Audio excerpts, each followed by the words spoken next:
Hi good afternoon. CNBC आवाज Motilal Oswal studios में आप सबका स्वागत है। बारी है आज के मिड कैप मंत्र की। अगले आधे घंटे एक बढ़िया एक्शन पैक्ड शो होगा। एंजल वन के ओशो कृष्ण जुड़ेंगे तो बाजार पे एक्शन वाले स्टॉक्स पे और इनफैक्ट इवन ओशो के खुद की अगर कोई रिकमेंडेशन है तो उस पे सब पे बातचीत होनी है। डिफेंस स्टॉक्स आज फिर आउट परफॉर्म कर रहे हैं। सिलेक्टिवली तो कई स्टॉक्स अच्छी खासी मजबूती के साथ ट्रेड कर रहे हैं। उनमें से दो डिफेंस स्टॉक्स गार्डन रीच और मजगांव डॉक पे चर्चा करने के लिए मेरी सहयोगी रिया और साथ में हरमाज ये जोड़ेंगे। यतिन को जोड़ेंगे। आज पीआई इंडस्ट्रीज वायदा का one of the top gainers बना हुआ है। बढ़िया खबरों के दम पर उस पर और डिटेल में बातचीत होनी है।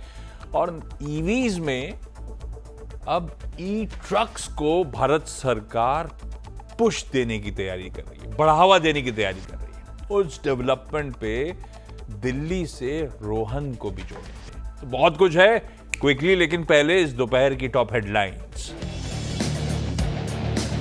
बाजार में रिकवरी का मूड। निफ्टी निचले स्तरों से करीब 60 पॉइंट सुधर कर 24,600 के करीब। बैंक निफ्टी भी 200 पॉइंट सुधर कर हरे निशान में लौटा। मिड कैप्स और स्मॉल कैप आज फिर कर रहे हैं आउट परफॉर्म। वही करीब 5% गिरा इंडिया विक्स। ऑटो और आईटी शेयरों में ज्यादा खरीदारी। ओरेकल फाइनेंशियल्स करीब 3% मजबूत। साथ ही ब्रोकरेजेस की बुलिश रिपोर्ट से टाटा मोटर्स चढ़ा। चुनिंदा मेटल्स और कैपिटल गुड्स में भी रौनक, लेकिन रियल्टी में मुनाफा वसूली हावी। आज रेलवे शेयरों में फर्राटा रफ्तार। आरवीएनएल करीब 7% चढ़कर वायदा का टॉप गेनर बना। उधर रेलटेल और टेक्समैको रेल 9 से 10% तक दौड़े। पीआई इंडस्ट्रीज में आज 5% का उछाल। वायदा का टॉप गेनर। कंपनी के बड़े ग्राहक कुमाई केमिकल्स के H2 के लिए अनुमान बढ़ाने से जोश आए। आज के बिग स्टॉक्स बिल्कुल सटीक। दवा के क्लिनिकल ट्रायल फेल होने से स्पार्क यानी कि सन फार्मा एडवांस रिसर्च करीब 18% टूटा। वहीं डिस्काउंट पर ब्लॉक डील से Aditya Birla fashion and retail में लगा 10% का लोअर सर्किट, बना वायदा का टॉप लूजर। उधर यूनाइटेड स्पिरिट्स पर था पॉजिटिव नजरिया, शेयर में खरीदारी। और मैक्वारी की बुलिश ब्रोकरेज रिपोर्ट से भारतीय एयरटेल में तेजी। शेयर करीब 2% चढ़कर बना निफ्टी का टॉप गेनर। मैक्वारी ने टारगेट बढ़ाकर 2050 का किया।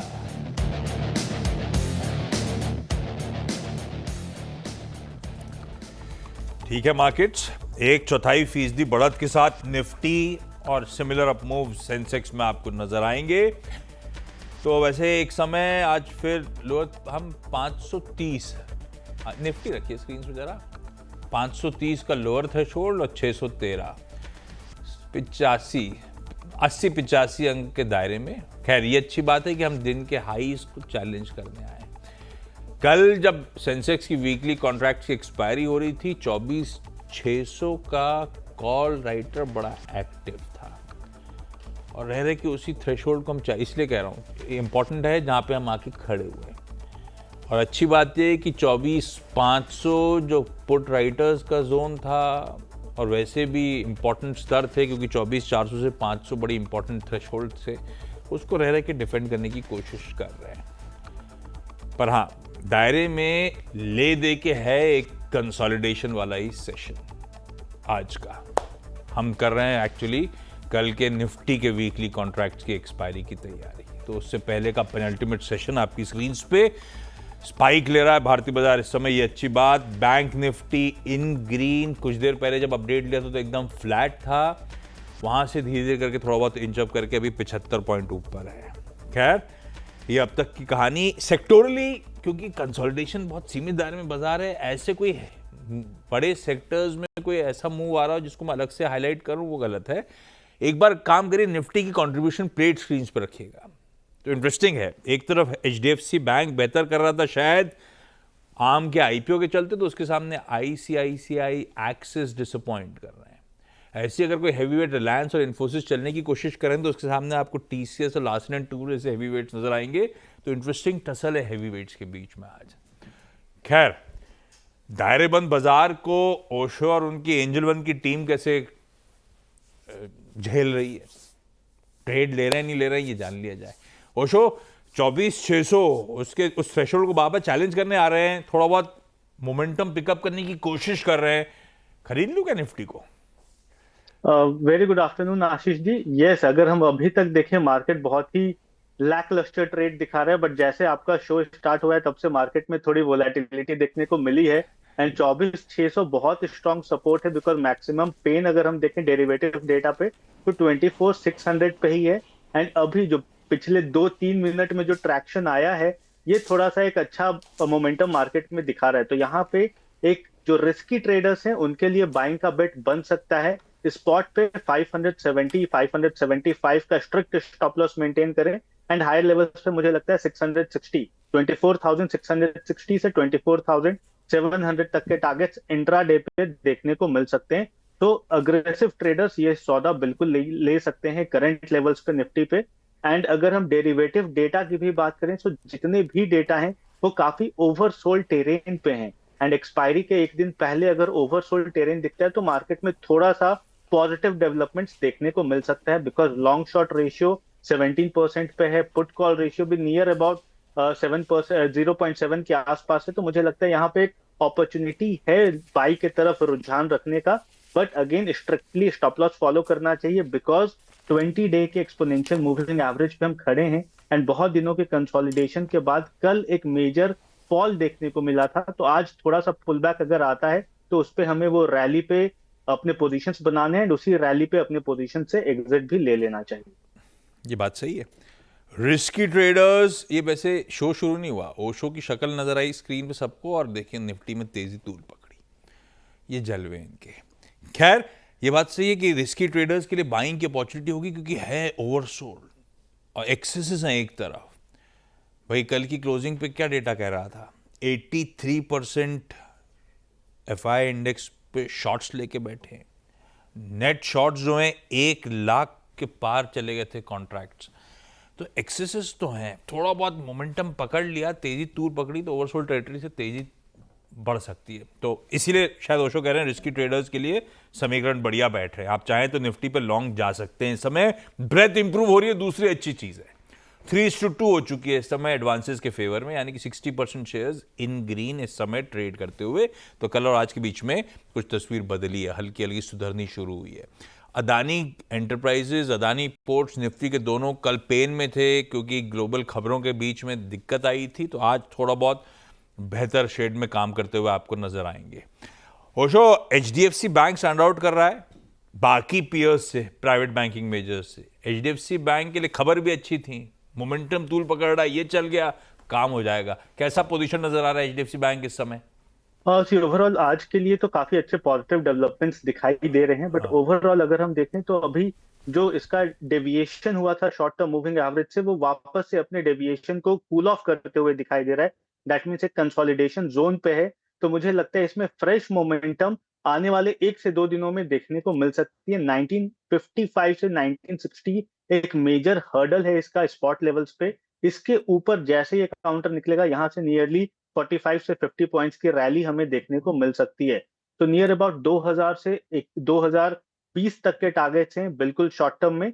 एंड 1900 से 1910 का बहुत स्ट्रॉन्ग सपोर्ट है। तो उसके अकॉर्डिंगली अपने पोजीशंस बनाने चाहिए। मेजरली लॉन्ग के पोजीशंस बिल्डअप हो रहे हैं, तो उसी के अकॉर्डिंग्स में अगर पोजीशन है तो बिल्कुल होल्ड करें। अगर फ्रेश पोजीशन बनाना है तो 1955 को ब्रेक थ्रू करने का इंतजार करना चाहिए। ओके, अच्छा, कल अपन बहुत चर्चा कर रहे थे कि इंटरेस्टिंग मॉर्गन स्टैनली की रिपोर्ट आई थी क्विक कॉमर्स प्लेटफॉर्म्स पे, इटर्नल पे और स्विगी पे। स्विगी तो कल भी चला था, आज दोनों अच्छे मूव्स दिखा रहे हैं। इटर्नल यानी कि जोमैटो देखिए 3% उछाल, दिन के हाईस पे आके खड़ा हुआ है। और स्विगी, क्या वॉल्यूम्स हैं, ऑलरेडी कल औसत 10 दिनों का जो है उससे डबल वॉल्यूम्स के साथ ये मूव कर रहा है। ओशो, इन दोनों में से किसी की अच्छी चार्ट समीकरण बैठ रहे हो तो आप रेडी रखना, मैं आता हूं आपके पास। इस बीच आपको बता दूं, आज के गेनर्स और लूजर्स मिड कैप स्पेस के। लाइए डॉक्टर साहब जरा स्क्रीन पे लेकर आइए, पहले गेनर्स की कड़ी दिखाइए, क्विकली स्क्रीन पे मूव करिए प्लीज। ये देखिए रेलवे रिलेटेड सारी स्टोरीज। हो क्या रहा है, सेक्टोरल चर्निंग चल रही है। कभी डिफेंस में सॉलिड आउट परफॉर्मेंस, कभी फर्टिलाइजर प्लेयर्स जैसे कल अच्छा मूव दिखा रहे थे। आज बारी है रेलवे स्टॉक्स की। पिछली प्लेट लेकर आई, ये सारे के सारे रेलवे स्टॉक्स एक साथ इन टैंडम बहुत बढ़िया मूव दिखा रहे हैं। इरकॉन, आरवीएनएल, राइट्स, रेलटेल 7 से 13% की मजबूती के साथ कामकाज यहां पे। अब प्लेट फ्लिप करिए प्लीज, बाकी गेनर्स देखिए। अब इसमें आइए defence related play. Garden Reach, Cochin shipyard, Mishra Dhatu, even solar industries 1 से 5% फिर मजबूत हैं। ये वो स्टॉक्स है जो already massive out performance deliver कर चुके हैं, उसके ऊपर तेजी। Power related story, CSC, HP electric, SJVN, INOX wind. INOX wind कल पिटा था तो आज रिबाउंड करता हुआ। खैर ये सारे स्टॉक्स डिसेंड करते हुए आज के कारोबारी सत्र में। ऑटो एंसिलरीज का दिन अच्छा है। कैश के सारे स्टॉक ज्यादातर, उनो मिंडा को छोड़ के, Lumax auto, Uno Minda, सुपरजीत, steel strips सब 3 से 5% उछाल के साथ ट्रेड कर रहे हैं। कैश के मतलब इंटरेस्टिंग स्टॉक्स हैं मिड कैप्स में। और इसके अलावा पूर्वांकरा, थर्मैक्स, इमामी और ओरेकल फाइनेंशियल्स ये अच्छी मजबूती के साथ ट्रेड करते हुए।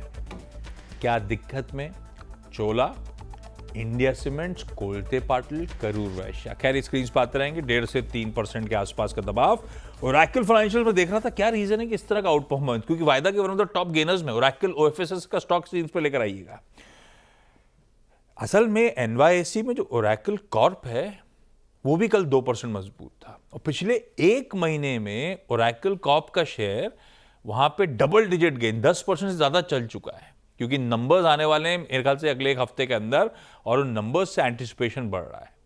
इसीलिए वहां पे इसकी पेरेंट भी अच्छा कर रही है। शायद रीजन भी हो सकता है ये आज का चार्ट है क्या, 1 महीने का रखा है, आज का रखिए, आज दमखम है 3-3.5% मजबूती के साथ। खैर ओशो, इटर्नल या स्विगी कहीं ट्रेड है क्या? टेक्निकली अगर देखें तो स्विगी में काफी अच्छा मोमेंटम बना है, बिकॉज अगर हम स्विगी के टेक्निकल चार्ट को देखते हैं तो 5 मई से अभी तक वॉल्यूम काफी स्टैटिस्टिकली इंक्रीज करते हुए दिखाई दे रहा है, एंड एक अच्छा राउंडिंग फॉर्मेशन का पैटर्न बना है। तो स्विगी में एक अच्छा मूव एक्सपेक्टेड है कि यहाँ से हायर लेवल्स पे मुझे लगता है 385 से 390 तक के जोन को बिल्कुल टेस्ट कर सकता है। तो कंपैरेटिवली स्विगी के टेक्निकल चार्ट्स बिल्कुल अच्छे हैं। एंड इटर्नल की अगर हम बात करें तो ये अपने ब्रेकआउट पे खड़ा है, तो यहाँ पे हमें वेट एंड वॉच का सिचुएशन है, बिकॉज 245 एक मेजर हर्डल है। अगर हम देखें फरवरी मंथ से ये काउंटर 245 से स्ट्रगल कर रहा है उस लेवल को ब्रेकआउट करने में, एंड 200 सिंपल मूविंग एवरेज भी 248 के पास है। तो मुझे लगता है 245 से 248 का रेंज काफी क्रूशियल रहेगा। इसके ऊपर ब्रेकआउट आने के बाद ही हमें फ्रेश मोमेंटम इटर्नल में भी देखने को मिल जाएगा। Eternal wait and watch, Swiggy एक बाय। खैर डिफेंस शेयरों की मैंने चर्चा करी थी, इसमें भी खास तौर पे आप ध्यान देंगे तो शिप बिल्डिंग से जुड़े स्टॉक जो हैं उनमें अच्छा एक्शन है। क्यों दौड़ रहे हैं शेयर बताने के लिए हमारे साथ रिया भाटिया और हॉर्मास फटकिया जुड़ते हुए। सबसे पहले चलते हैं रिया के पास। रिया, ये गार्डन रीच शिप बिल्डर्स क्यों आ रही है तेजी भाई? जीआरएसई आज फोकस में है क्योंकि कंपनी ने एक एमओयू साइन करा है नॉर्वे की कंपनी कोंग्सबर्ग के साथ में इंडिया का first indigenous polar research vessel build करने के लिए, और जो national centre for polar and ocean research है वो इस वेसल को यूज़ करने वाले हैं रिसर्च एक्टिविटीज़ के लिए polar and southern ocean rails के अंदर में। ये एमओयू के साइनिंग के वक्त यूनियन मिनिस्टर सर्बानंदा सोनोवाल ने एक राउंड टेबल होल्ड किया था नॉर्वेजियन शिप ओनर्स के साथ, और उन्होंने इन्वेस्टमेंट्स इनवाइट करे थे इंडिया के मैरीटाइम सेक्टर के अंदर में। और उन्होंने कहा है कि जो इंडियन शिपयार्ड्स हैं वो currently 11% Norwegian ship owners association की ऑर्डर बुक का होल्ड करते हैं, और उन्होंने और फर्दर अर्ज किया है फर्दर एक्सपेंशन ऑफ ऑर्डर्स के लिए इंडिया के अंदर में। तो ये जो पीआरवी का जो ऑर्डर साइज़ है वो अभी डिस्क्लोज नहीं हुआ है, लेकिन जीआरएसई का जो करंट ऑर्डर बुक है, अगर हम रिसेंटली जो ऑर्डर मिला था एनजीसीज के लिए, नेक्स्ट जेन कॉर्वेट्स के लिए, उसको इंक्लूड करें तो करंटली जो ऑर्डर बुक है अराउंड ₹47,680 करोड़ के आसपास है, और इस वजह से आज जीआरएसई का स्टॉक 6% ऊपर है, एंड 1 मंथ में भी 76% हायर है स्टॉक। ओ yes, garden reach ship builders 5% मजबूत है, ऑलरेडी 10 दिनों के औसत के बराबर वॉल्यूम्स हो चुके हैं और अभी तो आधा सेशन ऑलमोस्ट बचा हुआ है। रखिए रडार पे इस काउंटर को। दूसरी तरफ मैसगांव डॉक, तूफानी रफ्तार इसकी भी जारी नजर आएगी और कंपनी ने अब क्या कमाल कर दिया ये हरमाज से जान लिया जाए। हरमाज बताएं भाई साहब।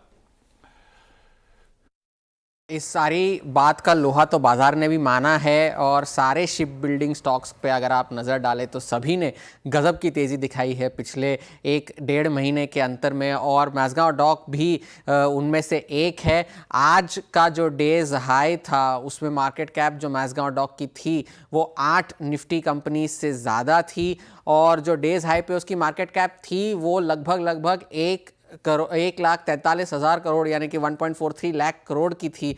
और ये जो मार्केट कैप थी वो निफ्टी की 8 कंपनीज से ज़्यादा थी। और वो कौन सी 8 कंपनीज थी? Hindalco, Shriram finance, hero MotoCorp, Cipla, doctor Reddy's, IndusInd bank, Tata consumers और अपोलो हॉस्पिटल्स। और ये बावजूद इसके कि स्टॉक जो है अपनी रिकॉर्ड ऊंचाई से 10% नीचे है और ये गिरावट भी अभी हाल फिलहाल में आई है क्योंकि उसके जो नतीजे थे वो अनुमान से कमज़ोर थे। और जब शिखर पर अपने स्टॉक जब मैसगांव डॉक था तब उसकी मार्केट कैप इन 8 कंपनीज के अलावा आइशर मोटर्स से भी ज़्यादा थी। तो 9 कंपनी के निफ्टी कंपनीज के मुकाबले मैसगांव डॉक की मार्केट कैप जो थी वो ज़्यादा थी। अब ऐसा इस 10% के करेक्शन के बावजूद इस साल मैसगांव डॉक में लगभग 60% की तेजी हमें देखने मिली है। तो एक काफी बड़ा आउट परफॉर्मर रहा है मिड कैप्स के जरिए और अगर एफएनओ में भी अब ये स्टॉक जो है वो शामिल हुआ है। अब अगर हम देखें कि मैसगांव डॉक में असल में आखिर में हुआ क्या है तो आगे चलकर FY26 में मैनेजमेंट जो है कह रहा है कि आय में 8 से 10% की बढ़ोतरी होगी, ना सिर्फ FY26 में बल्कि आने वाले 2 से 3 साल में। और अगले साल तक ऑर्डर बुक जो है 1 लाख करोड़ के पार जाने की संभावना है बशर्ते कि 2 बड़े कॉन्ट्रैक्ट्स P75 और P75I सबमरीन्स के जो ऑर्डर्स है अगर ये ऑर्डर्स इस साल जो है उस पर हस्ताक्षर होते हैं, ये ऑर्डर्स मैसगांव डॉक को मिलते हैं तो उसकी ऑर्डर बुक जो है 1 से 1 लाख करोड़ के पार जा सकती है।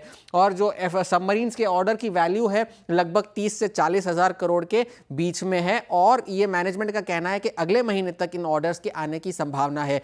एंटीक ने हाल फिलहाल में ही मैसगांव डॉक पर एक नोट लिखी थी जिसपे उसने अपनी खरीदारी की राय को बरकरार रखा है और 3,433 से अपने लक्ष्य को बढ़ाकर 3,858 किया है। ये बिल्कुल मैसगांव का मैनेजमेंट आया भी था परसों नरसों, यही order book swelling order book की चर्चा भी हो रही थी। मैं पूरे लिंक में इंतजार कर रहा था ओशो कि सबमरीन पानी के अंदर जाएगी कि नहीं जाएगी, फाइनली गई नहीं, ऊपर ही रही। खैर Osho thank you so much आपके भी जोड़ने का। ब्रेक के उस पर यतिन को जोड़ लिया जाएगा, उनसे जानेंगे पीआई इंडस्ट्रीज क्यों है आज हरकत में। ये दिखाते हैं आपको आपकी स्क्रीन पे हीरो ऑफ द डे। दिखाइए भाई, कहाँ है? लाइए, यतिन कहाँ है? अरे नहीं, यतिन को दिखाइए। पर यतिन तो है हीरो, साथ साथ पीआई इंडस्ट्रीज भी है वायदा का टॉप गेनर। डायरेक्टर साहब दिल के जज्बात ही नहीं समझे। बिल्कुल बिल्कुल ग्राफिक फायर करने लगे। खैर 5% ऊपर है, क्या 5% ऊपर है आशीष और यहाँ मल्टीपल ट्रिगर्स आपको दिखाई पड़ रहे हैं। अगर हम पीआई इंडस्ट्रीज की बात करें तो Q4 में मैनेजमेंट के नंबर्स भी ठीक ठाक थे और कुमाई जो कि एक जापानीज एग्रोकेमिकल मेजर है, इन्होंने अपना गाइडेंस रिवाइज किया है क्योंकि उनको लगता है कि एग्रोकेमिकल स्पेस में जो उनके प्रीवियस गाइडेंस थे, प्रीवियस अनुमान थे, प्रीवियस वर्किंग थी, उससे बेहतर प्रदर्शन फर्स्ट हाफ यानी H1 में आ सकता है। अगर हम कुमाई की फाइलिंग की बात करें तो इनको लगता है कि आगे जो इनका गाइडेंस है वो सेल्स में लगभग 9% पहले के अनुमान से बेहतर होगा और ऑपरेटिंग प्रॉफिट यानी मार्जिन जो है वो 34% आपको साल दर साल बेसिस बढ़ता हुआ नजर पड़ेगा। ऑब्वियसली प्रॉफिट जो है ये फॉरेक्स लॉसेस के वजह से थोड़ा बहुत इंपैक्ट होगा, लेकिन प्रॉफिटेबिलिटी वाइज अगर हम देखें तो 35% के आसपास का ये जंप देख रहे हैं अपने प्रीवियस एक्सपेक्टेशन से। हालांकि इन्होंने फर्स्ट हाफ का ही गाइडेंस रिवाइज किया है, सेकेंड हाफ में जिस तरीके से H1 शेप हो रहा है इसके बाद ही गाइडेंस वो चेंज करेंगे और फुल ईयर का गाइडेंस भी सेकेंड हाफ पे निर्भर रहेगा। यानी वहां कोई बदलाव नहीं हुआ है, लेकिन हाँ फर्स्ट हाफ में चेंजेस हुए हैं जिसके कारण पीआई इंडस्ट्रीज जो कि एक बड़ा सप्लायर है रॉ मटेरियल्स का कुमाई को, इसके शेयर्स में आज 5% की जबरदस्त तेजी देखने को मिल रही है और ग्लोबली भी काफी सारी चीजें और डेटा पॉइंट्स एग्रोकेमिकल्स को लेकर काफी पॉजिटिव हैं जिसका फायदा पीआई इंडस्ट्रीज को होता हुआ नजर पड़ सकता है। लीजिए भाई साहब, ये इसीलिए बन गया है आज का हीरो ऑफ द डे। बढ़िया 5% का move. Yatin thank you so much उस अपडेट के लिए। क्विक छोटा सा ब्रेक के उस पार रोहन, उनसे बातचीत करेंगे जो सरकार ई ट्रक्स को पुश देने की तैयारी कर रहा है उस पर। ट्रक्स को पुश देने की तैयारी क्या करने वाली है सरकार, रोहन से जानते हैं। रोहन, हाय, गुड आफ्टरनून, बताएं भाई साहब। जी गुड आफ्टरनून। आपने कुछ दिन पहले देखा था कि इलेक्ट्रिक कार मैन्युफैक्चरिंग के लिए गाइडलाइंस आई थी और जो अगली बड़ी चीज़ होने वाली है वो है इलेक्ट्रिक ट्रक पे फोकस। सरकार एक स्कीम ला रही है पीएमई ड्राइव के अंदर, उसके लिए 500 करोड़ रुपए अतिरिक्त रखा गया है और ये इंसेंटिव देगा इलेक्ट्रिक ट्रक्स की मैन्युफैक्चरिंग को भारत में। और कितना इंसेंटिव मिलेगा, तो अभी जो प्रस्ताव चल रहा है उसमें दो ऑप्शंस हैं, या तो 5,000 रुपये प्रति किलोवाट आवर या फिर 7,500 रुपये प्रति किलोवाट आवर। और कोशिश की जाएगी कि 5,000 रखा जाए ताकि अधिक से अधिक गाड़ियों को इसमें शामिल किया जा सके। इसमें एक शर्त रखी जाएगी स्क्रैपिंग सर्टिफिकेट की, कि जो भी लोग इंसेंटिव लेना चाहते हैं, चाहे वो ट्रांसपोर्टर्स हो, फ्लीट ओनर्स हो, उन्हें एक स्क्रैपिंग सर्टिफिकेट पुराने डीजल गाड़ियों का रखना पड़ेगा, या फिर वो उसे ट्रेड भी कर सकते हैं, किसी और से खरीद सकते हैं। इस शर्त को रखा जाएगा। स्टेक होल्डर कंसल्टेशन लगभग पूरा हो चुका है और जो अनुमान लगाया जा रहा है इसके बाद जो डीजल गाड़ियां हैं और जो इलेक्ट्रिक ट्रक्स हैं उनके बीच का जो फासला है करीब 15-20% कीमतों में अंतर पड़ जाएगा, क्योंकि अभी जो इलेक्ट्रिक ट्रक्स हैं लगभग दोगुनी कीमत की होते हैं एक डीजल ट्रक के मुकाबले। तो इस अंतर को कम करने की कोशिश की जा रही है। गाइडलाइंस लगभग तैयार है, स्टेक होल्डर कंसल्टेशन पूरा हो चुका है और अगले कुछ दिन में ये जारी कर दिया जाएगा। लीजिए भाई साहब, ई ट्रक्स को पुश देने की सरकार कर रहा है तैयारी। Rohan, thank you so much. इस नोट पर जाते जाते आपको दिखा दूं ट्रेडर्स का मुकाबला जो हो रहा है उसके अपडेट्स लिखाइए स्क्रीन पे। चलिए वो आ जाएगा स्क्रीन पे और साथ में ब्रेक के उस पार केवाईसी में लेकर आता हूं अतुल ऑटो का टॉप मैनेजमेंट।